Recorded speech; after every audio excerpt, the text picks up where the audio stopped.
Amen.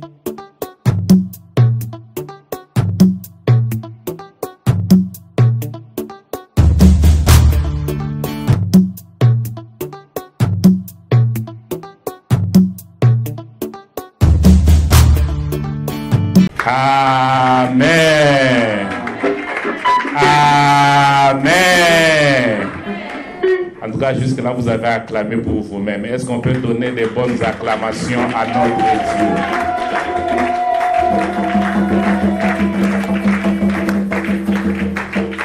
L'Éternel est Dieu dans les cieux et il est Dieu sur la terre. Il n'y a pas d'autre Dieu que lui. La gloire lui appartient. Amen. D'abord, je voudrais vraiment, ou le souhait de mon cœur est que Dieu vous bénisse. Vous qui êtes là ce soir, c'est inhabituel qu'on ait des activités vendredi. Mais je crois que nous allons commencer vraiment à faire de notre mieux pour que quand nous avons convention, vendredi, samedi, dimanche, soit des journées spéciales pour tout un chacun de nous. Amen. Parce que nous devons accorder à Dieu la place qu'il faut dans nos vies. Gloire à Dieu. Notre texte de base pour la convention, c'est Romains chapitre 8. L'épître de Paul aux Romains, chapitre 8.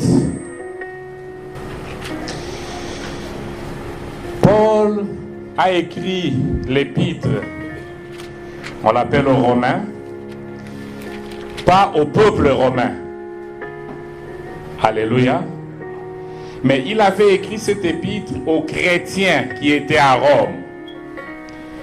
Parmi eux, il y avait les Hébreux, il y avait les Romains, il y avait des gens d'autres nations. Et Paul leur a donné cette parole. Nous devons savoir qu'à l'époque, Rome était l'empire le plus puissant. Et les chrétiens commençaient déjà à vivre certaines tribulations, certaines souffrances. Il y a bien des choses qui s'est passées là-bas, que les chrétiens vivaient.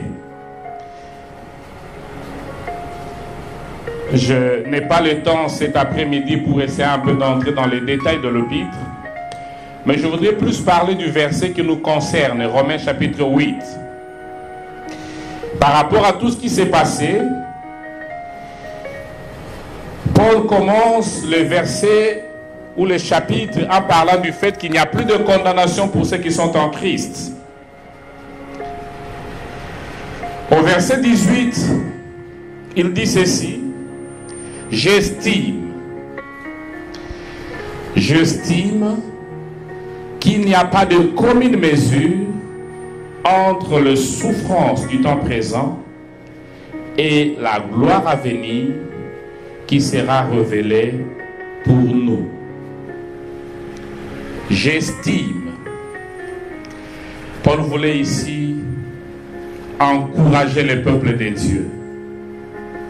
Ils étaient en train de passer par certaines souffrances, par certaines difficultés.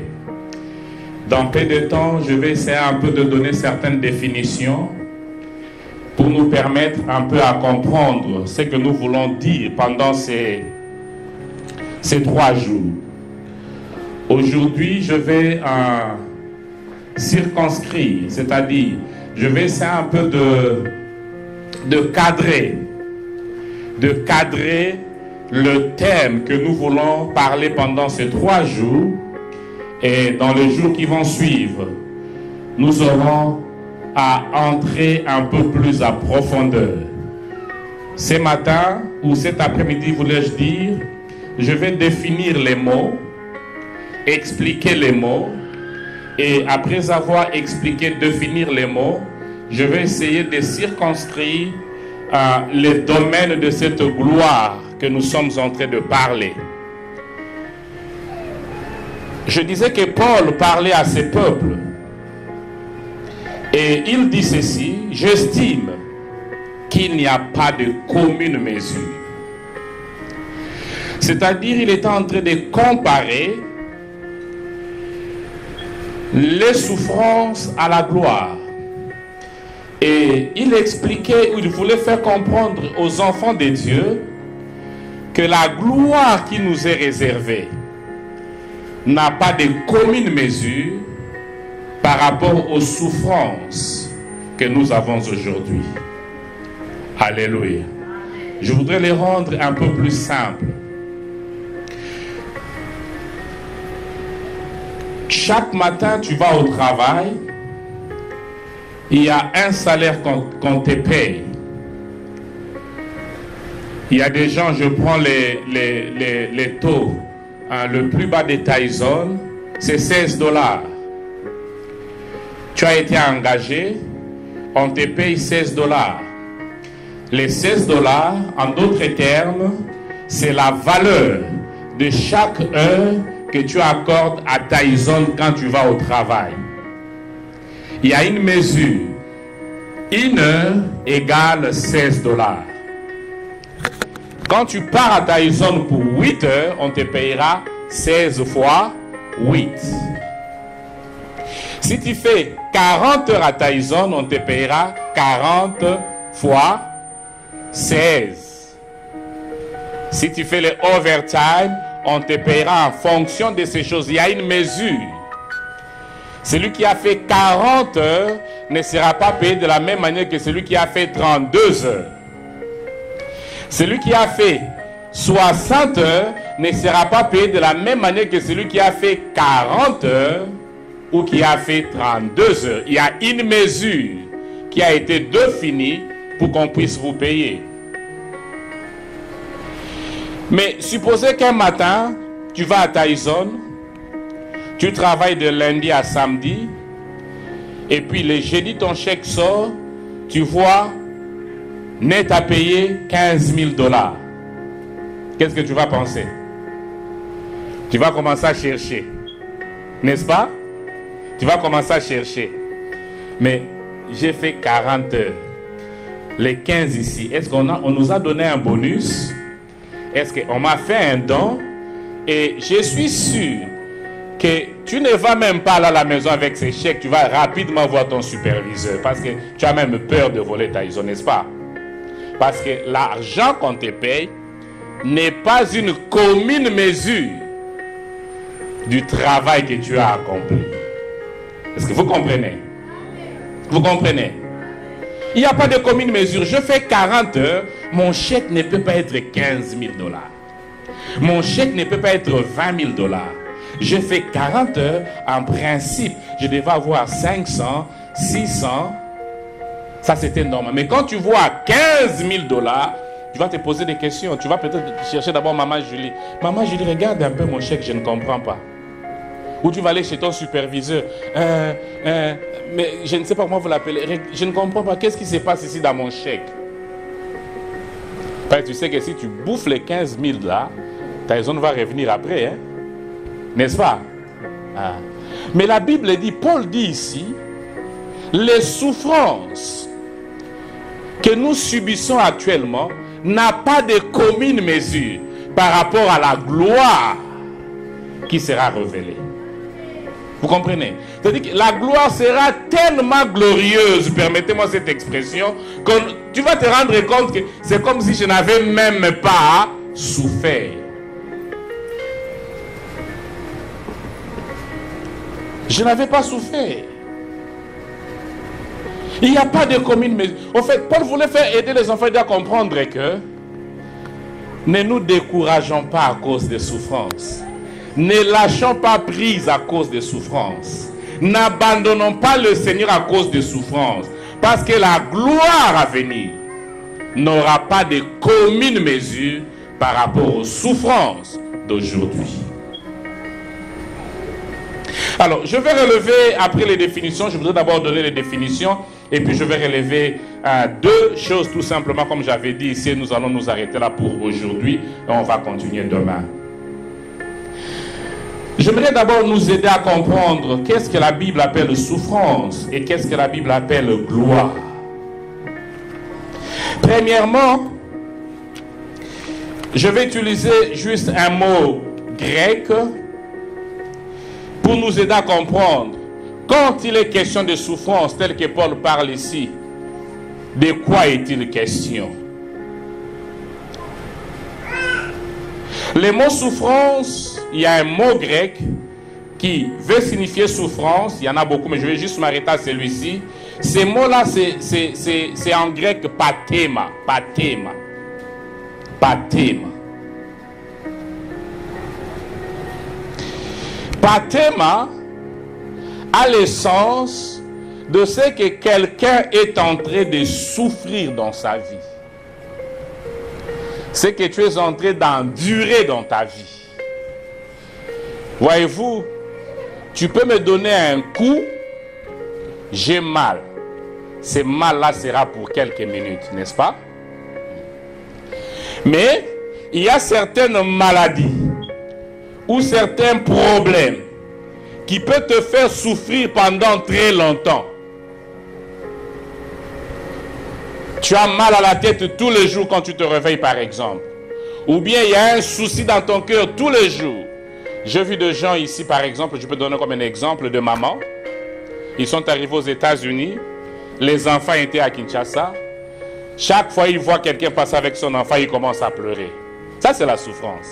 Et c'est une souffrance que quelqu'un est en train d'endurer pratiquement tous les jours. Donc, c'est ce qu'on est en train de souffrir. C'est que quelqu'un est en train de souffrir chaque jour. Les mots pathé m'avaient dit calamité, affliction, les mal qui se passent dans ta vie. Mais ces mots ont la particularité de décrire aussi les souffrances que Christ avait connues pendant le calvaire. Amen. Donc, il ne décrit pas seulement la souffrance qu'un homme peut ressentir ou la souffrance qu'un homme peut vivre, mais il peut aussi, ou il décrit aussi, c'est le même mot qu'on a utilisé pour les souffrances de Christ. Et laissez-moi vous dire, Christ n'a pas souffert seulement physiquement, mais il a aussi souffert spirituellement, émotionnellement, moralement. Il a souffert d'une manière qu'aucun homme n'a jamais souffert. Mais le mot est en train aussi de dire, ou de définir, ou de décrire les souffrances ou les afflictions que le chrétien doit subir en raison de même cause pour lesquelles Christ a souffert. Christ a souffert parce qu'il a aimé la justice, n'est-ce pas? Et en tant que chrétien, nous sommes aussi appelés à souffrir pour la justice. Nous sommes, c'est-à-dire que dans ces mots, il y a aussi la pensée de tribulation. Tribulation. Les difficultés, les afflictions que tu vis à cause du fait que tu as choisi de marcher avec Christ. Il y a quelque chose, je crois, c'est l'une des choses qui fait qu'aujourd'hui le christianisme, particulièrement dans des pays où nous vivons, ne manifeste pas beaucoup trop de puissance. C'est je crois, parce que il y a trop de liberté pour les chrétiens. Vous comprenez? Vous comprenez? Aujourd'hui, je vais vous prendre un exemple simple. Quand vous allez en Israël, quand un juif s'est converti, il devient un paria pour sa maison. Il devient une honte pour la famille. Vous comprenez quelle souffrance? Vos parents, vos frères, vos sœurs vous rejettent tout simplement parce que vous avez décidé de devenir chrétien. Ça, c'est une souffrance. Et ce sont ces genres de souffrances aussi dont la Bible est en train de parler. Je suivais dernièrement l'histoire d'un monsieur En fait, on racontait l'histoire d'une jeune fille, une fille musulmane, qui avait reçu Christ. D'abord, pour sa famille, c'était une honte. Et ça se passe aussi comme ça même chez les musulmans.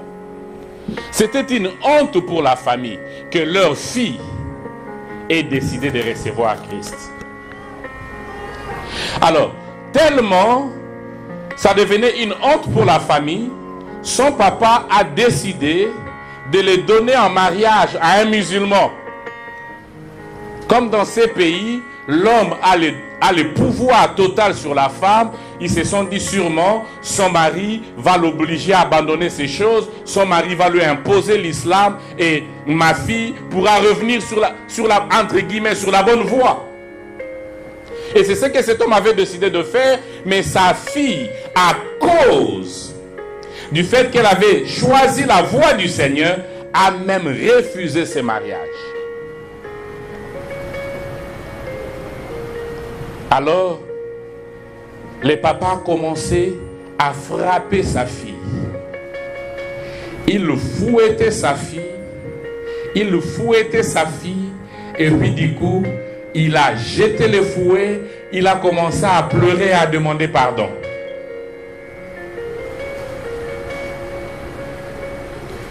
C'est une histoire. Je crois, il y a maintenant une mission qui se passe chez les musulmans. Et je crois que c'est dirigé par des Européens, je ne sais pas de quel pays. Et c'est là qu'on a raconté cette histoire. Cet homme dit, pendant qu'il était en train de taper sa fille, il a vu Jésus à côté, je crois, en train de pleurer, quelque chose comme ça. Et même ces papas-là s'est converti au christianisme. Vous voyez? Mais, ce que je voudrais dire ici, c'est le fait de l'affliction qui arrive aux enfants de Dieu, de souffrance qui arrive aux enfants de Dieu, tout simplement parce qu'ils ont choisi la voie du Seigneur. Alléluia. Bien-aimé, choisir de vivre différemment amènera certaines souffrances aussi dans ta vie. Aujourd'hui, les chrétiens ne veulent pas souffrir. Et c'est à cause de cela que des fois nous sommes prêts à des compromis. Nous sommes prêts à des compromis. Si je ne fais pas ça, qu'est-ce que les gens vont dire? Si je n'accepte pas, qu'est-ce qu'on va penser de moi? Si je ne le fais pas, on va me mettre à côté. N'aie pas peur d'être à côté. Par le fait qu'on te met à côté, te prépare une gloire pour l'avenir.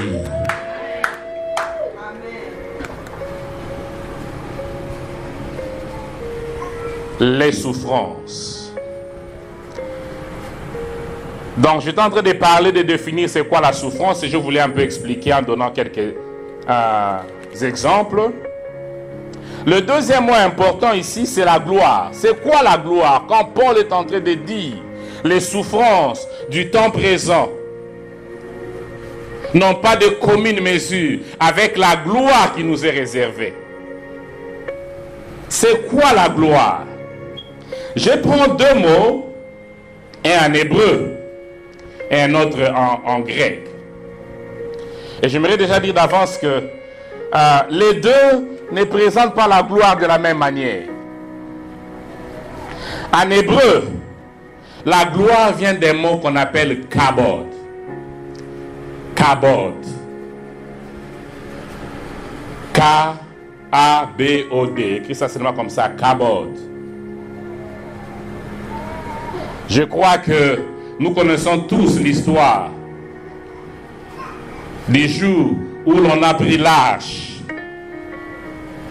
Les jours où les fils d'Élie sont morts. Sa femme s'est écriée Ikabod, comme pour dire la gloire est partie. Il y avait une gloire en Israël. Mais quand l'arche est partie, cette gloire était représentée par l'arche. Et quand l'arche est partie, le sacrificateur est mort, ses fils sont morts, la femme l'a accouché, la gloire est partie. Ikabod. Donc, kabod veut dire gloire. Kabod veut dire honneur. C'est-à-dire quand on parle de gloire, on parle d'honneur. Kabod veut dire quelque chose de glorieux.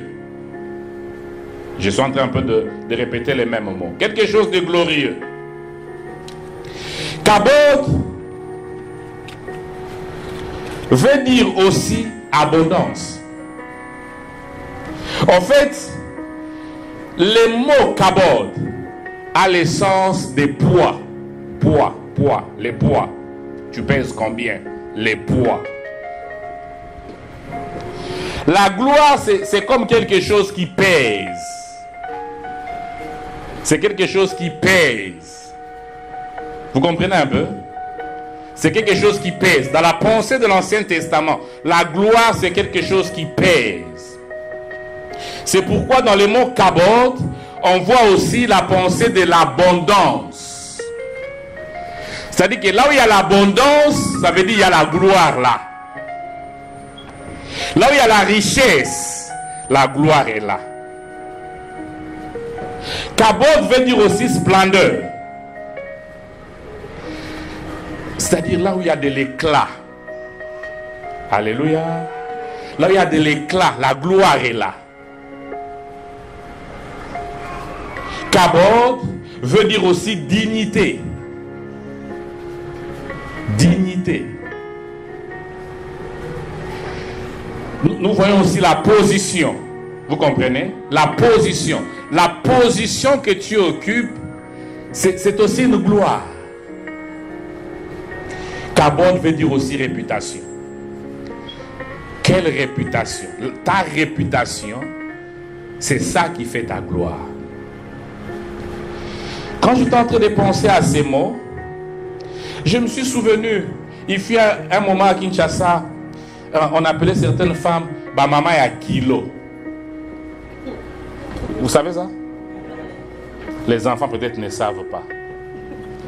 Bah maman ya kilo. Ça signifiait quoi? Hein? Bah maman ya poids kolobika ya kilo na ya poids il a xini. Hein?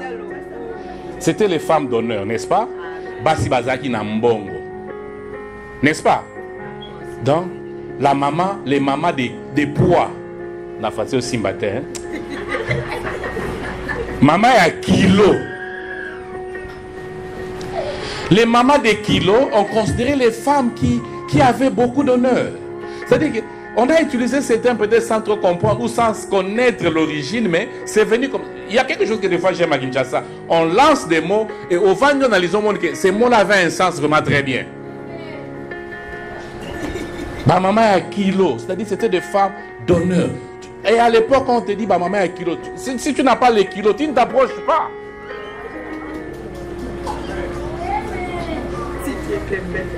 Alléluia. Tu ne t'approches pas. C'est-à-dire, et ils sont dans la gloire. Toi, tu n'es pas dans la gloire. Tu ne peux pas t'approcher. Les mamans des kilos, c'était les femmes qu'on respectait. C'était les femmes qu'on craignait. Les femmes qui avaient de l'argent. Ou même si ce n'était pas son argent, c'était l'argent de son mari. Alléluia. Bah, maman a kilo. Amen. Et elles avaient une manière même de s'habiller aussi différente. Ce cas on a super taladini. Métrage. Il n'y a pas qui va me habiller. Bah maman a kilo. Donc ce cas-là est super té, à ça un métrage. Et ceux qui ont ça na Kimbundi, c'est comme ça qu'on appelle ça. Soutana. Hein? Donc ce qu'on ça là, aux mon agout moi pour ça na. Tu es léger, tu n'as pas de poids. Donc tu n'as pas assez de gloire pour être au milieu de ce genre de gloire. Donc la gloire, dans la pensée de l'Ancien Testament, c'est un poids que tu as. Et dans ces pays où nous sommes, des fois quand on veut savoir qui tu es, on pose la question, il pèse combien? Bonjour, hein? Il pèse combien? Donc on veut savoir combien tu as en compte. Ce que babi au 100 000 là. Balongolio. Donc ce que ça remonte dans la musique, même sur la qui moi veste Moroboy, tu avais une veste là bien. Mais regarde, on a compté, nous avons 50 000 là. Mais s'il apprend que non, il pèse 120 millions de dollars. Non, je dois le connaître. Vous comprenez un peu? C'est que tu pèses qui te donne de la valeur. C'est ça la gloire, en d'autres termes, d'après l'hébreu. C'est pourquoi, bien aimé, quand nous vous parlons de ces choses, vous devez apprendre qu'on doit tout faire pour qu'avec Dieu, nous puissions peser. Amen. Yes. Parce que nous sommes destinés à la gloire. Nous devons marcher avec Dieu de manière à ce que, si Dieu le veut dans sa volonté, que tu pèses. Okomana poids. Alléluia. Alléluia. Parce que quand vous avez le poids, les gens vous respectent. Les gens vous honorent. Je me souviens, un jour au pays, nous avons même fait une infraction, je n'ai jamais compris. En fait, c'est comme ça que ça se passe là au Congo. Nous étions sur la route de bypass. Et il y avait un embouteillage tel que la voie qui va vers l'échangeur, c'était plein de véhicules. Et la voie qui descend vers, comment on appelle encore, vers Salongo, était vide. Alors, on avançait tout doucement. Et nous étions avec une amie magistrat dans sa voiture. Et il y avait l'insigne des magistrats. Alors, comme le chauffeur savait qu'il avait déjà des poids, vous comprenez un peu, dans sa voiture, il avait déjà des poids.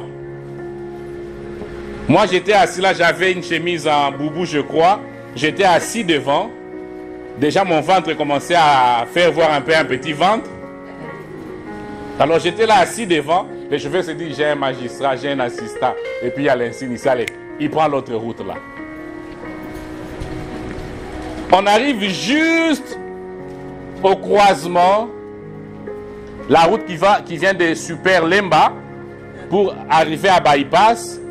Et il y avait un policier de roulage qui sort là devant. Il se met debout, il se dit, bah, oh, le loba zui. Alors, quand on a approché, il m'a vu, il a vu l'insigne, aïe.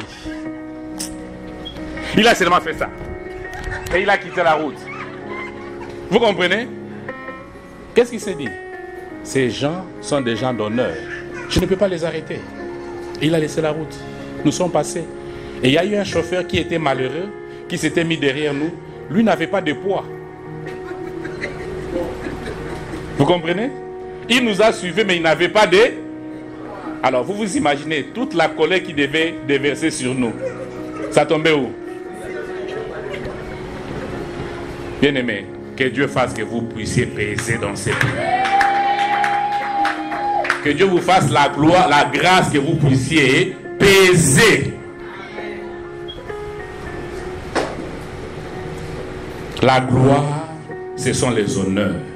C'est l'abondance, c'est la splendeur, c'est la dignité. Que Dieu vous élève en dignité. Nous ne parlons pas ici de la gloire de Dieu, bien que ce sont les mêmes mots qui sont utilisés. Mais nous sommes en train de parler de la gloire qui nous est réservée à nous, enfants de Dieu. Alléluia. Mais même si nous pouvons l'amener à Dieu, je ne sais pas qui pèse plus que Dieu. La Bible dit l'or et l'argent lui appartiennent. Ata Totangi Ozana 7 milliards. Il a plus que 7 milliards. Totangi Ozana 1000 milliards. Lui, il a plus que 1000 milliards. Donc, il n'y a personne qui pèse autant que Dieu. Amen. Alléluia. Amen. Alors, je disais qu'en grec, la pensée est un peu différente. En grec, la gloire, d'abord, c'est une opinion. C'est la manière que les gens te voient, l'opinion que les gens ont de toi. Et il est dans les deux sens.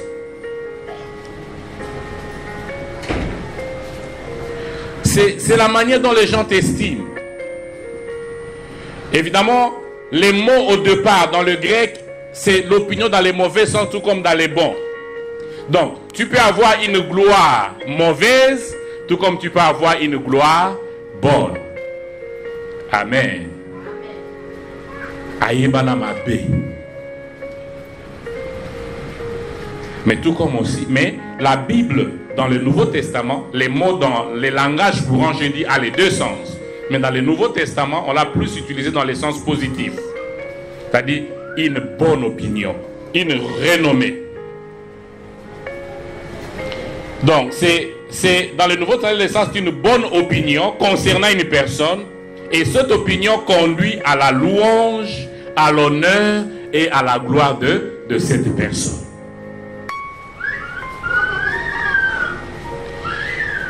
La gloire dans le Nouveau Testament, c'est-à-dire doxa en grec, doxa, c'est la splendeur, c'est l'éclat, c'est la magnificence qu'une personne a. Mais il a aussi la pensée de la plus glorieuse condition. C'est-à-dire que tu es dans une condition élevée. C'est pourquoi on peut parler de gloire de roi. Vous voyez? Il a la gloire parce qu'il est roi. C'est sa position qui lui donne la gloire. Il y a une gloire comme réputation aussi. C'est-à-dire quelque chose qui fait de toi une personne que les gens considèrent. Je voudrais ici par exemple parler des personnes qu'on appelle des vedettes. Alléluia. Dans les sports, vous voyez, quand par exemple on cite tel nom, tout le monde le connaît. Dès qu'il apparaît quelque part, les foules viennent. C'est ça la gloire. Vous comprenez? Quand quelqu'un vient dans un stade, c'est tout le monde vient, il vient au marché, les marchés s'arrêtent. Tout le monde veut qu'il puisse signer un papier pour lui. C'est ça la gloire. Les gens t'admirent, les gens te louent. Je voudrais utiliser ce terme vraiment pas dans le sens de comme louer Dieu. Alléluia. Mais les gens t'accordent des honneurs à cause de ce que tu es ou à cause de ce que tu fais. C'est-à-dire un honneur acquis par une action ou par un mérite que tu as. Tu as une renommée. Les gens te connaissent. Il y a des musiciens, quand on cite son nom, c'est tout le monde qui connaît. Il passe dans la rue, les gens courent, les gens suivent. J'ai suivi un homme politique au Congo, ici je n'aime pas souvent citer les noms des gens. Il est entré dans un magasin, les gens ont accouru. C'est-à-dire qu'il a une certaine réputation, une certaine gloire. Alléluia. Toi quand tu entres dans un magasin, c'est normal. Ok? C'est normal. Rien ne bouge. Mais il y a des gens, quand ils entrent dans un magasin, tout le monde commence à regarder vers lui, tout le monde veut faire des photos avec lui, et des choses comme ça. Il a une gloire. C'est ça la gloire, la réputation que tu as. Les gens peuvent parler de toi. Les gens, tu arrives quelque part, tout le monde veut faire une photo avec toi. J'ai suivi dernièrement, l'ex-président est allé, je crois c'était si c'est voté ou bien s'enregistrer, et tout le monde était content de le voir. Et je parle d'Obama, bon ça je peux citer quand même son nom. Et comme aussi c'est un monsieur simple, il a salué tout le monde dans la salle. Il a commencé à saluer, les gens étaient contents, certains même s'arrêtaient, ils faisaient des photos avec lui. Une fois, j'ai suivi encore un autre documentaire pendant qu'il était encore président. Et cet homme a donné des fois des mots de tête au garde du corps. Hein. Il est sorti de la Maison Blanche, il est entré dans la foule des touristes. Et les gens étaient étonnés des fois de voir, hé, président. Et il saluait les gens faisaient des photos. Pourquoi? Il a une position qui lui donne une certaine gloire. C'est pourquoi dans la vie, bien-aimé, ne reste pas trop bas. Élève-toi. Parce que plus tu t'élèves, plus tu as de la gloire. Mais élève-toi avec Dieu. Amen.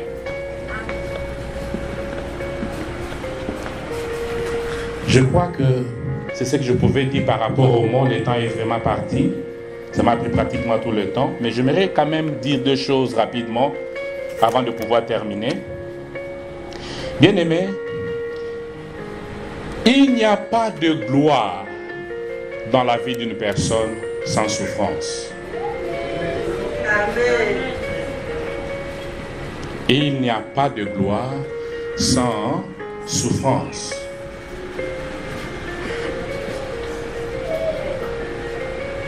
Tu ne peux pas accéder à la gloire si tu ne passes pas par la souffrance. Et je dis la souffrance, ici nous pouvons le définir dans beaucoup de choses. Je crois que les psaumes est en train de dire, pas je crois, je voudrais que les psaumes est en train de dire, je n'ai pas le verset avec moi. Celui qui sème en pleurant retournera en portant des gerbes de fruits. Je n'ai pas bien cité les versets, mais dans les livres des psaumes. Qu'est-ce que je voudrais dire ici? Tu ne peux pas récolter quelque chose que tu n'as pas sémé. Tu ne peux pas vivre une gloire si tu ne passes pas par la souffrance. Je ne vois pas ici la souffrance, c'est pas comme la maladie ou quoi, mais une souffrance. Si nous lisons Luc, le chapitre 24, le verset 26. Luc, chapitre 24, le verset 26. La Bible dit ceci.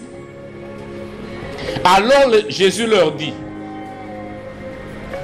hommes sans intelligence et dont le cœur est là à croire tout ce qu'on dit les Écritures, là je suis au verset 25. Le Christ ne devait-il pas souffrir de la sorte et entrer dans sa gloire?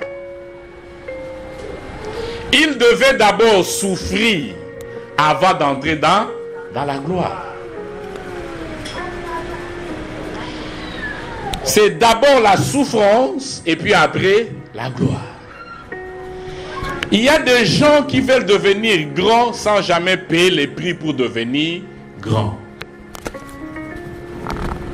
Il y a des gens qui veulent s'élever sans jamais payer les prix pour s'élever. Bien-aimés, laissez-moi vous dire une chose. Même ceux qui naissent aujourd'hui en dignité, je voudrais parler par exemple de ces princes ou de ces rois qui sont à travers le monde. Il se retrouve, il est né prince. Je ne sais pas les gens de vie qu'il mène là-bas, donc c'est comme s'il n'a rien ne manque. Vous comprenez? Et puis, il est là, on a déjà tout préparé pour lui. Et un bon matin, il va se retrouver roi. Bien aimé, cet homme-là, même si lui ne paye pas tous les prix pour devenir ce qu'il devient, il y a des gens avant lui, ses ancêtres, qui avaient payé le prix.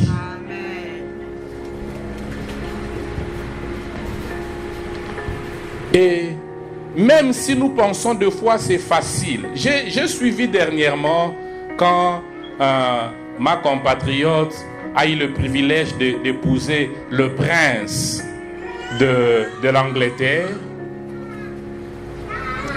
J'ai suivi un peu la vie de ces jeunes hommes.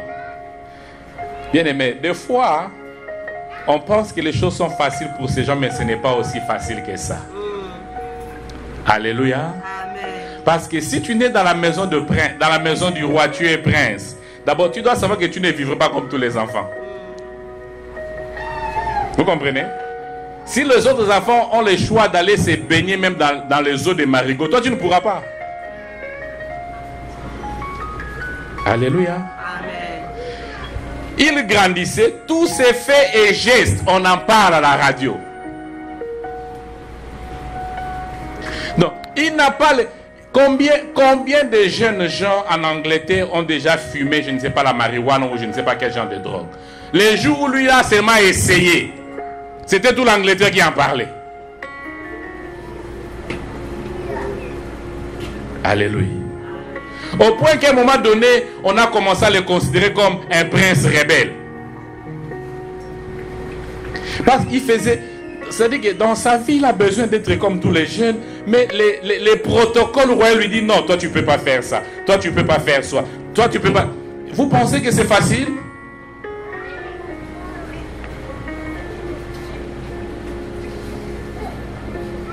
Et il s'est fait des amis à la guerre, parce qu'il est allé à la guerre.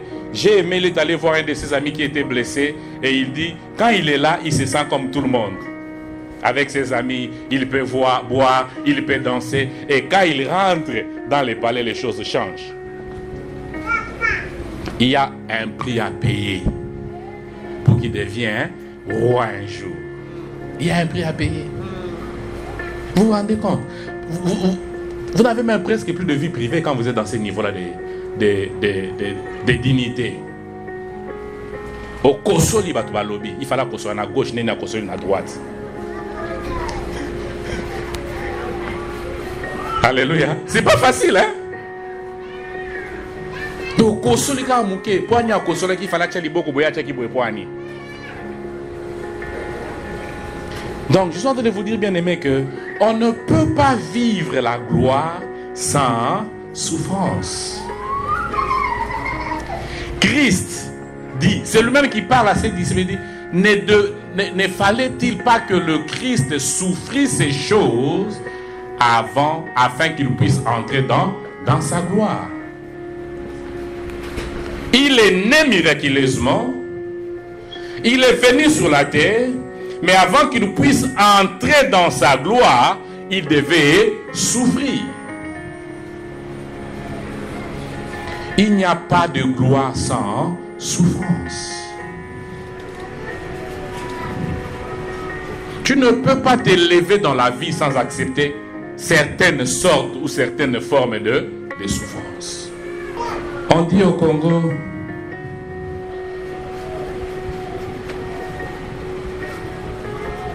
que Banakin Bazonga Sima, Baoutande Batongola Mabeka. L'une des raisons, c'est quoi? Le Quinois, c'est quelqu'un qui est trop fier, qui n'est pas prêt à faire n'importe quoi. Vous comprenez? Quelqu'un qui vient du village peut facilement quitter Kingasani jusqu'à l'université à pied. Mais un Quinois, t'as la suite, mon fatigué, ça te des classes. Conséquence, les villageois vont finir l'université, ils deviennent directeurs quelque part, les Quinois est toujours là, en train d'attendre peut-être l'Europe. Pourquoi? Il ne veut pas souffrir.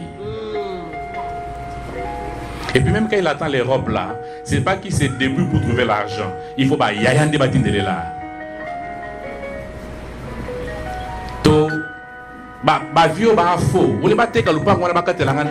C'est ça la réflexion. Donc il n'attend qu'on fasse tout pour lui. Lui ne veut pas souffrir. Et si tu ne veux pas souffrir, il n'y aura pas de gloire. Le livre des Colossiens au chapitre 1, le verset 26 et 27.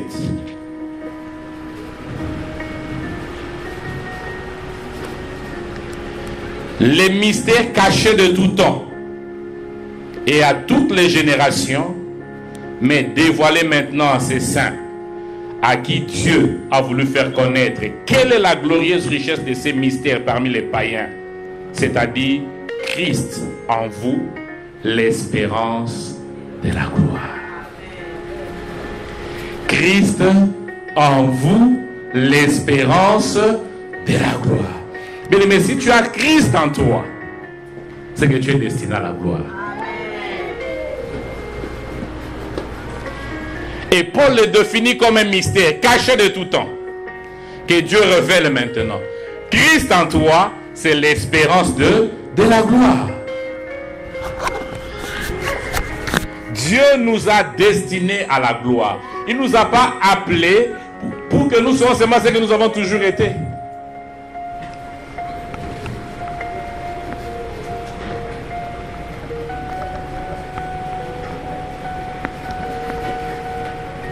J'ai toujours dit, bien aimé, que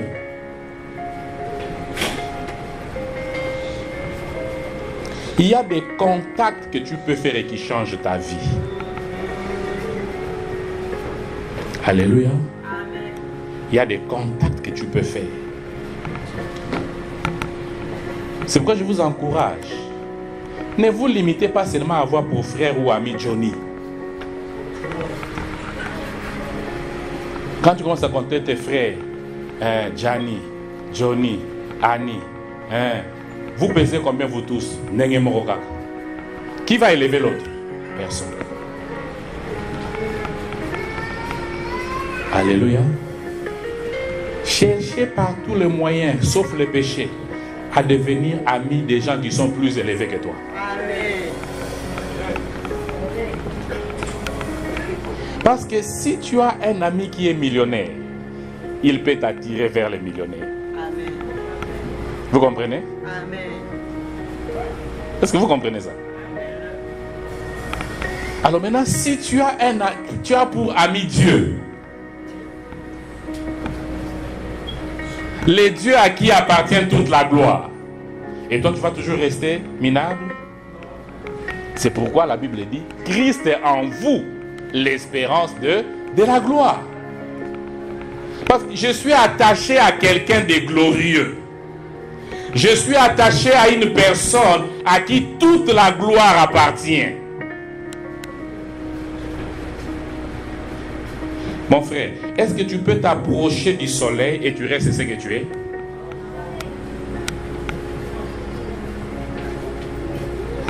Parce que nous sommes, comment je peux dire, périssables. Tu t'approches du soleil, tu vas brûler. Au fait, le soleil n'a pas l'intention de te brûler, mais seulement te communiquer sa chaleur. Vous comprenez? Mais comme tu ne peux pas supporter cette chaleur, tu fais quoi? Est-ce que vous comprenez? Quand tu t'approches de Dieu, Dieu va te communiquer quelque chose de Dieu en toi. Amen. Parce que Dieu est dans la gloire. Quand tu t'approches de Dieu, il va te communiquer une certaine gloire. Amen. C'est pourquoi la Bible dit, Christ en vous, l'espérance de la gloire. Tu ne peux pas t'approcher de Dieu et rester minable.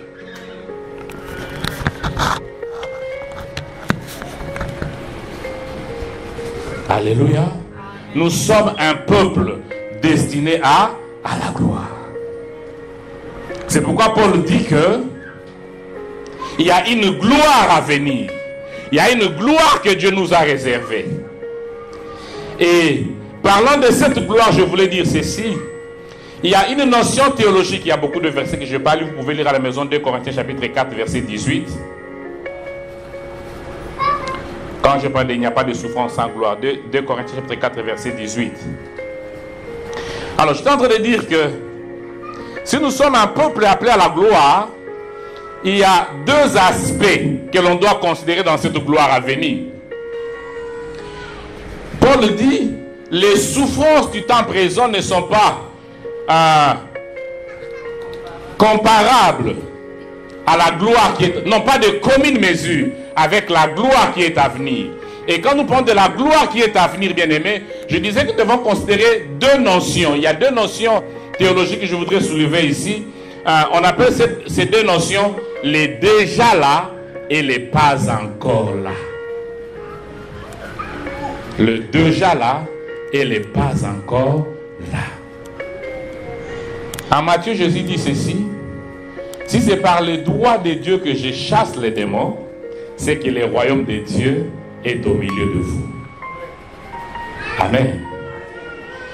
Le royaume de Dieu était là, mais ce royaume est aussi un royaume à venir. Il y a dans les promesses de Dieu cette notion que je viens de dire.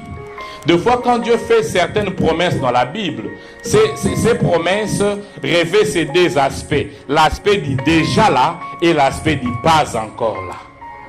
Le déjà là, c'est ce qu'on peut appeler un accomplissement partiel de la promesse. Et les pas encore là, c'est ce qu'on doit considérer comme l'accomplissement total de la promesse. Quand Dieu dit qu'il y a une gloire à venir, bien aimé, cette gloire, ce n'est pas seulement pour le ciel. Le ciel, c'est les pas encore là. Mais quand nous sommes sur la terre, il y a le déjà là de la gloire que Dieu veut réaliser dans nos vies. Amen. Amen. Paul dit ceci dans 1 Corinthiens chapitre 15, le verset 19. Paul dit ceci: si c'est dans cette vie seulement que nous espérons en Christ, nous sommes les plus malheureux de tous les hommes. Si c'est dans cette vie seulement que nous espérons en Christ, nous sommes les plus malheureux de tous les hommes. Qu'est-ce que cela veut dire? Si tu limites ta foi en Dieu seulement dans les déjà là, tu es malheureux. Vous comprenez? Qu'est-ce que cela veut dire? Cela veut dire que nous devons espérer en Christ pour cette vie et nous devons aussi espérer en Christ pour la vie à venir. On comprend ça? Il dit si c'est seulement pour cette vie que vous espérez. Il ne dit pas que n'espérez pas pour cette vie, mais il dit si c'est seulement pour cette vie que vous espérez. En d'autres termes, nous devons espérer en Christ pour cette vie, mais devons aussi espérer en Christ pour la vie qui suit. C'est-à-dire la vie qui vient après la résurrection. Parce que si l'on lit ces chapitres, il est en train de parler de la résurrection. Il y a des gens qui ne croyaient pas à la résurrection. Il y a des gens qui disaient, on meurt, c'est fini, il n'y aura pas de résurrection. C'est pourquoi Paul dit, non, non. Nous croyons en Dieu pour cette vie, mais nous croyons aussi en Dieu pour la vie future. C'est ce qu'ils sont en train d'appeler les déjà là, les pas encore là. Bien aimé, tu as le droit de croire que Dieu peut te faire entrer dans la gloire sur cette terre. Et de croire qu'après, Dieu va te faire aussi entrer dans une gloire éternelle.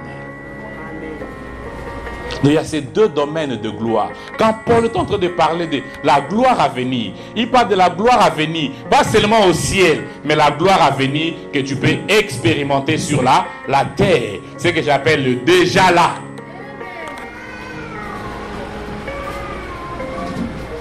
Et pendant ces 3 jours, nous allons parler, on n'aura pas le temps de tout parler, mais nous allons parler de ces deux aspects. La gloire sur la terre et la gloire à venir. Si Dieu le permet, nous aurons ces temps-là. Parce que nous sommes un peuple appelé à la gloire, bien-aimé. Nous devons vivre la gloire de Dieu sur la terre. Tu dois manifester Dieu sur la terre. Il y a une gloire qui nous attend. Il y a un héritage qui nous est réservé au ciel. Mais aussi un héritage que Dieu veut que nous puissions jouir sur la terre. Okomana poa nanzela ya nzambe. Voyez-vous, dans un pays comme le Nigeria, on a connu un homme de Dieu à qui Dieu avait donné une gloire telle que cet homme, même les ministres le craignaient. Parce qu'un jour, un ministre avait décidé de détruire l'église pour construire, je ne sais plus si c'est quoi. Et cet homme a dit non, cette église, on ne va pas la détruire. Et le ministre a voulu faire l'entêtement. Il s'est levé, il a dit on va détruire cette église. Et ce pasteur, il est déjà mort, il s'est levé, il a dit s'il essaye de toucher à cette église, il mourra. Et les jours où les tracteurs sont arrivés quand ils ont commencé à toucher l'enceinte de l'église, le ministre est mort. Et les travaux ont été arrêtés. Et dites-moi maintenant quel ministre va continuer ce travail. Cet homme-là, il était craint dans ces pays comme le président. Il n'était pas président. Alléluia. Nous sommes allés à une conférence à Lagos. Il y avait un homme de Dieu qui est là, très connu. Dieu lui a donné de la renommée dans leur pays. Bien aimé, quand nous sommes arrivés à l'aéroport, à l'aller, on était seulement avec nos vestes. Mais au retour, on s'est dit non, cet homme ici, si je comprends, qu'est-ce qu'on va faire? Quand on va rentrer, on doit garder les étiquettes de la conférence. On a gardé. Les gens voyaient seulement l'étiquette de la conférence. Et on nous a reçus comme des invités d'honneur, avec beaucoup de respect, jusque dans l'avion. Cet homme n'était pas là.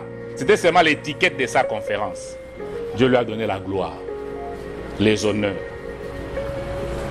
Alléluia. Amen. Et Dieu veut que son peuple puisse vivre la gloire sur cette terre comme les déjà là, mais aussi la gloire au ciel comme les pas encore là, parce qu'il y a une gloire qui nous est réservée au ciel. Amen. Mais aussi une gloire que Dieu veut que tu atteignes pendant que tu vis encore sur cette terre.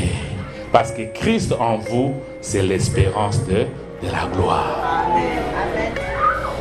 Nous allons fermer nos yeux.